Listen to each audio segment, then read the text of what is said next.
Joe. Yeah, what's going on? Oh my gosh, it's so nice to hear from you. How are you? I'm all right. I'm just checking in with you, and I'm glad you teamed up with the internet so I could communicate with you and everything. You know what I mean? I know, and I felt so bad when I wrote down the wrong phone number, you know? That's all And right. then I tried to call all these numbers. I left messages all over California. Yeah. And I guess I really screwed it up because it did not work. No, you're okay. So, You're okay. You're all and right. I saw your tributes. They were so sweet. They were so nice. It was nice to see them on there on YouTube, you know? Yeah, I put a few of them. I make sure that I get it done the right way. Sometimes you put one up, it doesn't last too long, or they take it down or some shit. But other than that, you doing all right? No, we're doing all right, Joe. You know, so last year, just at this time, actually on the 26th of December, we sold the house. Yeah. I thought I saw something somewhere on the internet because I looked you up a year ago. You sold a big Victorian house in Filer's Lane. Yeah, we did. Oh, wow. You know, it was just too much for us, you know, and it was a big money sucker, you know. Yeah. And really with just Miles and I, it was so hard to maintain and to afford, and so we finally reached a place where we were like, you know what, we've really gotta, you know, either we're gonna be here and we're gonna sink into the ground with it, I know. or we sell it and, you know, we kind of at least be able to, you know, get somebody that's going to love it the way we did, you know, the way Tom did. So, yeah, so it was hard, and it's been a hard year, I'll tell you, Joe. You know, it wasn't easy for me, anyway, to leave, Yeah. you know, the house, and just cleaning up all of the stuff, and, you know, I have a storage unit with a lot of the stuff in there, and you know, it was just really painful, you know, to do. Moving is a big disaster in people's minds. You know, I've done it a bunch of times, and it's really a bad scene because there's so many things you want to hold on to, and you go, well, I've been waiting for these for later years, and here's the later years, and I don't need them, you know, but it's still hard to get rid of the stuff, you know. It's like it's not easy, you know. I know, and you know, for me anyway, I think about things I had, or I'll see something that reminds me of something that was at the house, and I'm like, gee, is that in a box somewhere, or did it go somewhere? You know, did I get rid of it? Yeah. You know. So, yeah, so it was, you know, it's a pretty painful process, but I think, you know, it was such a burden on Miles. Yeah, and really, huh? So, yeah, so that, I just couldn't do that to him, you know, giving him that burden, you know, until he could figure out what to do, you know, and he was just too young to take on that responsibility of having a big house and, you know, all the things that go with it. Well, yeah, you know, it's not every day you come across a big inheritant house like that, and you're only 20 something. And well, what is your schedule these days? You moved? Where'd you go? You're working? The Subaru. So I'm working at Subaru, like you saw on LinkedIn. That's in Orangetown. So I've been there 6 years now. So that's good. You know, I'm happy I'm there. So what we did was, you know, my mother lives in Stony Point, you know, kind of a few blocks away from the house. Yeah. And so we moved in with her. Oh, okay. So, it really was, it's really meant to be a temporary thing until we figure out what we want to do. And, you know, Miles was thinking about maybe relocating to somewhere else, you know, where it's cheaper, warmer, you know. So we've been here a year. Yeah. Is your mom okay? Is your mom okay?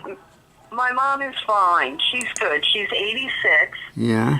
And you know what? For her, well, I'll tell you, Joe, before we left the house, Miles was not in good shape. He wasn't eating. He was angry. He was in bad shape, you know. Yeah, yeah. And with me working full time, you know, I left in the morning. I came back in the evening. I was like, "Have you eaten? Did you do anything?" You know, and he wouldn't. So by bringing him here to my mother's, I was like, you know, Mom, I just need help getting him healthy, you know, and getting him eating again, and you know, kind of doing something, you know. So she's been feeding the crap out of him all year, which is great, you know, and he's feeling better, you know, he feels less burdened. So, you know, as hard as it was, I think it was the right thing to do. It's good. It's good that you got out of there and you get rid of that big burden. It's a great house. But the factors are these. You keeping up with just dusting the place is an hour or two a day, you know? You know? Exactly. And then you might as well. I remember when you had that Afro-American woman living there. Right. You could have had a bed and breakfast there. You could have had literally, no joke, you could have had 6 different people living there.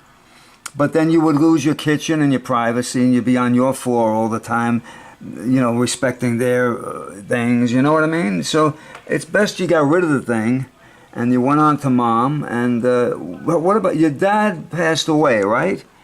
My dad passed away in 2013. Okay, so yeah. So he's been gone like 5 years now, almost 6 next year. So, you know, for my mom it was good too, because she was home here alone.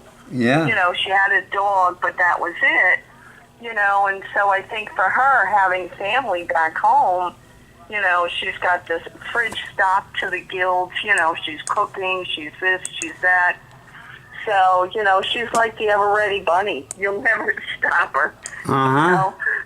So I, you know, in a way, I think it was good for her. I think it was great for Miles. We had to do something. Well, what was he feeling? What was he feeling? A loss of something, not just his father. He felt stranded in midair, right? Yeah, exactly. Yeah. You know, I don't know if it was, the accumulation of losing Tom, and then 5 years later losing my father. Grandpa. Kind of stepped in. Yeah. So, you know, I think all of that was hard on him, and I think college kind of, you know, he was over there, he was living over there, and I don't know if it was the pressure or, you know, he wasn't feeling like he was fitting in, or... Where was this college? Just curious, where? Purchase over in Westchester. Oh, yeah, over the bridge into Yonkers over there. Armonk. Right. Yeah. So he just didn't feel. What was he studying? Philosophy. Oh, that I don't think that's needed. We got enough of that in this world. I know. Everybody's a philosopher, please. Let me one quarterback per team, all right? I'm telling you, you're right. Journalist, So, you know, philosopher. How's he doing with the guitar and all that? You know. You know what? So he hasn't really played a whole lot since time. You know, he does have an acoustic that he keeps in his room, and I hear him playing once in a while. But yeah, he doesn't really play too much. You know. So then after he moved back home, and then he was commuting to school for a semester. Uh-huh. And that was even worse, because the Tappan Zee Bridge was horrible. You know, it would take him hours to get home. Oh, that's a disaster, that place. I heard about that. They got 2 bridges now, or they got rid of one, or what did they do? They got rid of one, and they built a new one. And it might have more lanes. It does have more, like one more lane on each way. Right. But, you know, the traffic in the morning is still hell. Yeah. You know, it's still stop and go. You know, and he couldn't align his classes to kind of cut over the bridge midday. You know, so he caught the traffic either one way or the other, or sometimes both.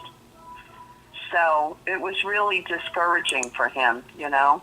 Yeah, you know, he's a man of what, about 25-ish now? 26? 25, exactly. I think I remember something about 94 he was born. Am I mistaken? Yes, that's exactly right. January 24th, 94. Okay, I was right. Yeah, I think when I left off with you 10 years ago, I think he was about 14 or 15. Something like that. So I figured 10 more, what? 10 more.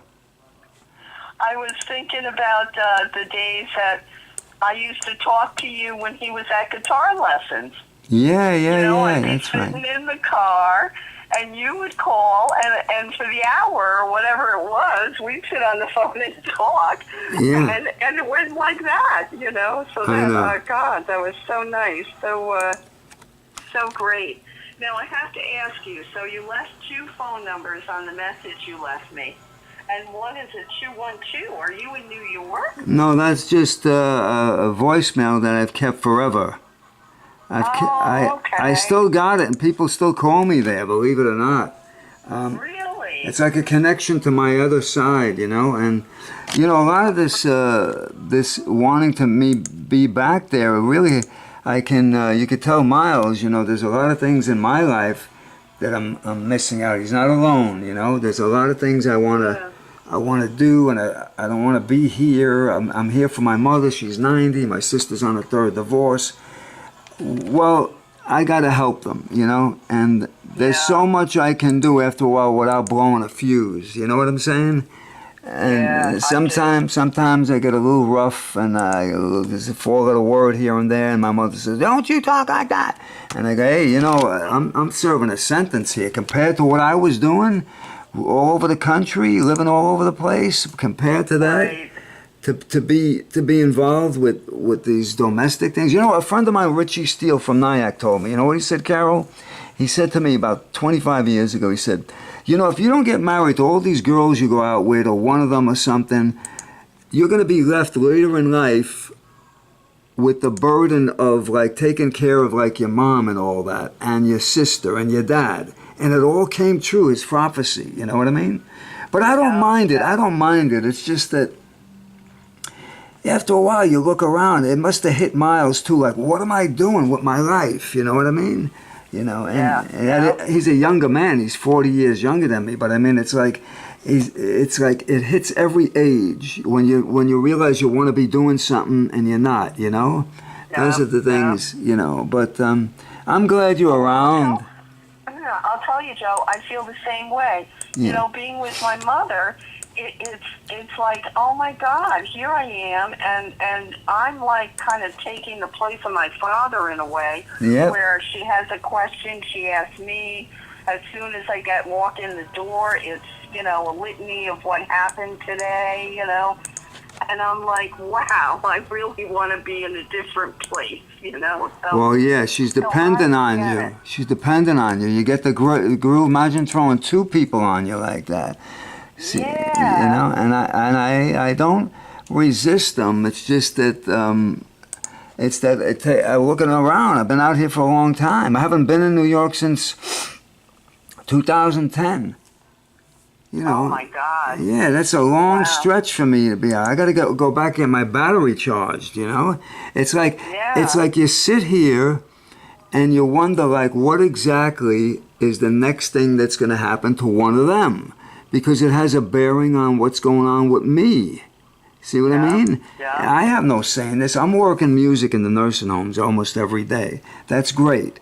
But you know something, Carol? After a while, I'll be singing a song. I'll be playing my guitar, looking at these elderly. I'm going, my mother's closing in on that time. What's going to happen when she goes? Am I putting too much time in this direction? I had a lot of girlfriends, And East Coast, West Coast, Midwest, Memphis, all over the place. I never got married because I wanted my freedom, And my father one time said in front of my mother, he says, "Don't ever get married, Joe." And it blew her up so bad. My mother got so, and I find like my mother treating me in certain ways like she would have treated my father. There's the same kind of arguments. So I stay away. I don't know. You find yourself doing that? I find a way I do. I'm not going to be there tonight. She was ragging on this thing last night, and it parallels what Dad used to go through. You've been there, right? Yeah. You know what I mean? I know exactly what you mean. Exactly. I just go like, you know, and you're like a surrogate. yeah. You know? I mean, yeah. I'm like filling up the time. I'm filling up the time zone, Carole, so that she can re-enter where she was. They're used to doing something a certain way. And when you start doing stuff like that reminds them of maybe the way her husband was, you know, either your mother or my mother. We both got the same thing. We got the man missing and the woman left behind. And they tend to like go on reacting and reincarnating what they had when they had their spouse. Right. It doesn't matter if you're a man or a woman. They just look at you like they're gonna do this and that because you did that and that. I said, Mom, you know, one day I was gonna say, what do you think I am, your husband or something? Because she was acting a certain way, like, don't forget, have that broccoli there. I said, Mom, I had 3 portions of broccoli. You didn't see it? If you're so observant, how come you missed the first 3? I mean, I can't have you on the team. You're gonna miss the first throw of the ball, you know. So it's like, you know. And I look at it and I say, there's got to be people that understand this craziness, and you're there. I'm there, Joe. I am there. You know, my mother rags on me about eating all the time. I don't have a good breakfast. How come you're not eating enough dinner?